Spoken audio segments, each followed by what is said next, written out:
Last 6 இயர்ஸ்ல இதுதான் one of the most interesting learning அப்படின்னு நான் சொல்லுவேன். ஒரு ஃப்ரீலான்சரா இருந்ததுல இருந்து இப்போ ஒரு ஏஜென்சி ஓனரா ஒரு 15 மெம்பர் ஆர்கனைசேஷனை ரன் பண்ணது வரைக்கும் எனக்கு இருக்கிற one of the major challenge என்னன்னா, எது ஒர்க்கிங் ஃப்ரேம் ஒர்க், இந்த ஒர்க்கிங் ஃப்ரேம் ஒர்க்கை நான் எப்போ ஸ்டாப் பண்ணணும், நான் எப்போ நெக்ஸ்ட் ஃப்ரேம் ஒர்க்குக்கு ஜம்ப் ஆகணும். இது one of the most curious question, ரொம்ப இன்ட்ரெஸ்டிங் கொஸ்டினும். இதுக்கு ஒரு ஆன்சரை எக்ஸ்பீரியன்ஸ் மூலமா தான் என்னால் ஃபைண்ட் அவுட் பண்ண முடிஞ்சிச்சு. அதோட ஆன்சர் என்ன அப்படின்னா, நீங்க எந்த நியூ ஃப்ரேம் ஒர்க்கை எக்ஸ்பெரிமெண்ட் வேணாலும் பண்ணலாம், பட் ஒரு ஒர்க்கிங் ஃப்ரேம் ஒர்க்கை நீங்க டச் பண்ணவே கூடாது.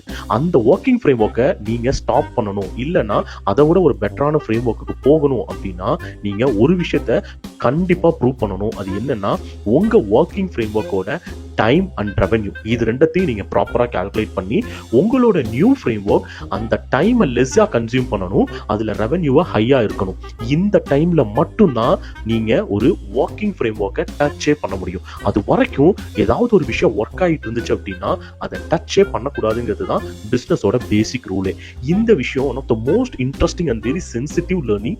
இந்த லேர்னிங்கை நீங்க எக்ஸ்பீரியன்ஸா மூலம் மட்டும்தான் உங்களால இதை கம்ப்ளீட்டா அண்டர்ஸ்டாண்ட் பண்ணி எக்ஸிக்யூட் பண்ண முடியும்.